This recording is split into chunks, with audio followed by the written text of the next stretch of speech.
नमस्कार दोस्तों, आपका स्वागत है। एक बहुत बड़ी साइकिक मीडियम है दोस्तों, उसका नाम है सिल्विया ब्राउन।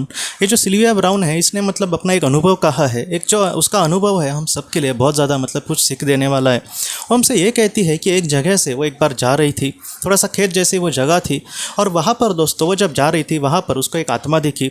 साइकिक ऐसे लोगों को मतलब कहा जाता है कि जो मतलब आत्माओं के साथ डायरेक्टली मतलब कम्युनिकेशन कर सकते हैं। सिल्विया ब्राउन खुद एक बहुत बड़ी साइकिक थी। तब वो जो जा रही थी तब उसके सामने एक इंसान आया, और वो मतलब इंसान की आत्मा ही थी। और ये मतलब उसको देखते ही रह गई, और वो आत्मा पहचान गई कि ये मुझसे बात कर सकती है, क्योंकि वो जो आत्मा थी वो बहुत सारे लोगों को अपनी कुछ बातें कहने की कोशिश कर रही थी, लेकिन किसी तक भी उसकी बातें पहुंच नहीं रही थी। इसलिए वो थोड़ी सी दुखी थी। इसलिए जब ये सिल्विया ब्राउन के बारे में मतलब उसने देखा उसको, तब उसको पता चला कि ये मेरी बात सुन सकती है। तो वो थोड़ी सी भागी भागी सिल्विया ब्राउन के पास आई, और सिल्विया को उस आत्मा ने कहा कि आप मेरी बात सुन सकते हैं ना। तब इसने ये कहा कि हाँ, मैं आपकी बात सुन सकती हूँ, लेकिन आप यहाँ पर क्या कर रहे हो। तब उसने ये कहा कि नहीं, मेरा यहाँ पे बहुत सारा काम बाकी है, मेरा बच्चा भी अभी मतलब ज़्यादा बड़ा नहीं है, मुझे यहाँ पर उसको समझाना है कि आगे तुम्हें मतलब इन सारी चीज़ों को कैसे संभालना है, अपने प्रपंच को किस तरीके से करना है। तब सिल्विया जी ने यह कहा कि ये जो बातें हैं तुम कह रहे हो वो ठीक है, लेकिन ये तब तक ठीक थी जब तुम इस दुनिया में मतलब जिंदा थे, लेकिन अभी इन सारी चीज़ों को सोचकर मतलब तुम समय का मतलब बर्बादी कर रहे हो, इसलिए अच्छा यही है कि तुम यहाँ से चले जाओ। तब वो जो इंसान था दोस्तों, वो मान ही नहीं रहा था कि वो इस दुनिया से चला गया है। वो इन प्रापंचिक चीज़ों में ही अटका था, और जिनके बारे में मतलब जिनको वो क्या क्या अपनी चीज़ें कहने की कोशिश कर रहा है, अपनी बातें कहने की कोशिश कर रहा है, तो वो उसकी बात नहीं सुन रहे थे। तो उसको ये लग रहा था कि वो मुझे नज़रअंदाज कर रहे, बाकी मैं इस दुनिया में नहीं हूँ। ऐसी बहुत सारी आत्माएं होती है दोस्तों जो इस तरीके से मानती ही नहीं। ये बात हमें थोड़ी सी अजीब लग सकती है, लेकिन सच में ये सच है। तो और भी मतलब बहुत सारे लोगों ने ऐसी बातें कही है। तो बाद में सिल्विया जी ये कहती है कि उसने उसको ये कहा कि मैं यहाँ पर अभी प्रार्थना करके उस पर में मतलब शक्ति को एक प्रार्थना करती हूँ, वो अपने एंजल्स को भेज कर तुम्हें यहाँ से लेकर जाएंगे, तो तुम उनके साथ चले जाना। तब वो इंसान तैयार नहीं हुआ। उसने ये कहा कि मुझे लेने के लिए ऐसी कुछ आत्माएं यहाँ पर आती है। मतलब उसने आत्मा नहीं कहा, उसने कहा कि प्रकाश जैसा कुछ आता है मुझे लेने के लिए, लेकिन मेरी अभी सच में जाने की इच्छा नहीं है। मैं दिल से तुम्हें मतलब कहता हूँ कि आप मेरे बच्चे को ये सारी चीज़ें कहना, मुझे दिल से उसको कहनी है। तो इसने ये कहा कि तुम्हारा जो बच्चा है वो अपने दिमाग के हिसाब से मतलब जीवन में आगे बढ़ेगा, तुम उसकी मत चिंता करना, तुम दिल से उसको आशीर्वाद देना, वो अच्छे से जीवन में आगे बढ़ सकता है। लेकिन यह भी इंसान उसके लिए भी मान्य नहीं कर रहा है। वो यही कह रहा है कि मुझे यहाँ पे रहना है, मुझे ये सारी चीज़ें अच्छे से करनी है, मुझे अपने बच्चे को बढ़ाना है। तो इन सारी चीज़ों में वो कहीं ना कहीं इंसान अटका था। सिल्विया जी ये कहती है कि आखिर तक वो इंसान माना नहीं, बाद में वो वहाँ से अपने काम पर चली गई। तो इस तरीके से उस इंसान ने उसको बातें कही है। ऐसी जो बातें हैं दोस्तों हम सबके लिए बहुत ज़्यादा अजीब है, क्योंकि हम यही सोचते हैं कि इस दुनिया से जाने के बाद तो सब कुछ हम प्रकाश में विलीन हो जाएंगे, उस दुनिया में हम चले जाएंगे।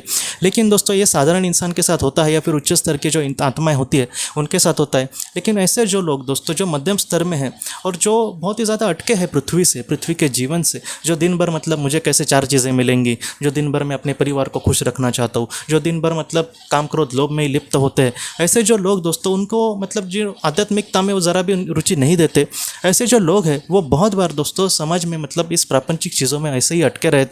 बहुत बार आध्यात्मिकता मतलब जो दिल से मतलब परमेश्वर को जानता है, जो दिल से मतलब उसको पता है कि ये जो दुनिया है वो एक प्रकार का माया जाल है। मैं ऐसे लोगों को मतलब आध्यात्मिक कह रहा हूँ। कुछ लोग भगवान का पाठ करेंगे, मतलब मंदिर जाते बैठेंगे हर दिन, लेकिन फिर भी उनका मतलब मन में वही होता है कि मुझे अच्छी नौकरी मिले, मुझे सब कुछ मिले, मेरी गाड़ी बंगला पैसा हो। और वो मतलब ऐसे कभी सोचते ही नहीं। मैंने बहुत बार देखा है कि वो लोग ना एंड का कभी सोचते ही नहीं है कि हमें भी इस दुनिया से जाना है, वो बस इसमें ही अटके रहेंगे। तो ऐसे जो लोग हैं बहुत बार दोस्तों इस दुनिया से जाने के बाद भी वो इसी दुनिया में अटके रहते हैं। उनको कितना भी समझाया जाए वो उस तरीके से नहीं जाते। हाँ, विशिष्ट समय आने के बाद में भी उनको लाने के लिए आत्माएं आती रहती है, लेकिन वो भी मतलब अगर उनकी इच्छा नहीं है जाने की तो वो ज़बरदस्ती नहीं करते। लेकिन ये जो बात है दोस्तों, ये जितनी छोटी लगती है उतनी नहीं है। ये जो बात है दोस्तों हम सबके लिए बहुत ज़्यादा महत्वपूर्ण है कि इस माया में हमें नहीं अटकना।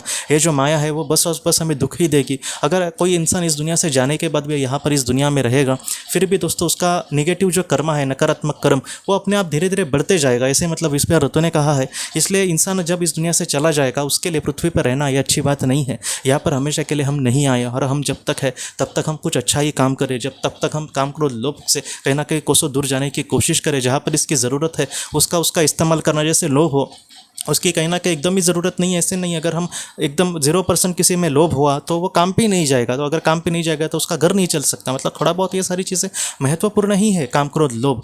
लेकिन दोस्तों इसका मतलब उस पर ही पूरी तरीके से लिप्त हो जाना, इसमें मतलब उस काम क्रोध लोभ में हम दूसरे को दुख दे रहे, उसको हमें मतलब उसके दुख का हमें ना समझना, बस अपने ही बारे में सोचकर मतलब हमें जीवन में आगे बढ़ना, ऐसी जो सोच है वो हमें कहीं ना कहीं निचले स्तर पर लेकर जाएगी। और अगर हम इतने मतलब प्रपंच में अटकते रहे तो इस दुनिया से जाने के बाद भी हमारी जो आत्मा है वो इन सारी चीज़ों में ही अटकेगी। उसको कितने भी समझाने वाले लोग आए हम नहीं समझेंगे। इसलिए अच्छा यही है दोस्तों कि हम काम क्रोध से थोड़ा सा दूर हो जाने की कोशिश करें। हम इन सारी चीज़ों में मतलब प्रपंच में रहकर भी इसमें मतलब इससे परे चले जाए। एक ना एक दिन मतलब ये शरीर ही मेरा नहीं है तो मैं बाकी की चीज़ों पर अपना हक कैसे जमा सकता हूँ, ऐसी सोच जो है दोस्तों हमें विरक्त का भाव हमें हमारे मन में डाल सकती है। इसलिए जितना हो सके दोस्तों, जितना हो सके जल्दी से हमें होश में आकर कहीं ना कहीं इस दुनिया में रहकर भी नहीं रहना। जितना हो सके मेरे पास सब कुछ है लेकिन फिर भी मैं परमात्मा ही की एक आत्मा हूँ, वो जो परमात्मा है और मैं यही सच है, उससे ज़्यादा कुछ भी सच नहीं है। जो भी हमारे आंखों से चीज़ें दिख रही है वो कल हमारे आंखों के सामने नहीं रहने वाली। इसलिए महत्वपूर्ण यही है कि हम इन सारी चीज़ों में रहकर इस चारों चीज़ों से हम परे उस भगवान के बारे में सोचें जहाँ पर हमें मतलब हमारे कर्मों से हम उस दुनिया में बहुत ही उन्नत स्थिति पर जा सकते हैं। इसलिए जितना हो सके दोस्तों निस्वार्थ भावना से, अच्छे कर्म से अगर हम इस दुनिया में आगे बढ़ेंगे तो ऐसा जो इंसान है इस दुनिया में ही नहीं बल्कि उस दुनिया में भी सुख और समाधान से ज़रूर रह सकता है दोस्तों। तो दोस्तों हम अपने अगले वीडियो में मिलते हैं। आप अपने परिवार का ख्याल रखना। आपका बहुत बहुत धन्यवाद।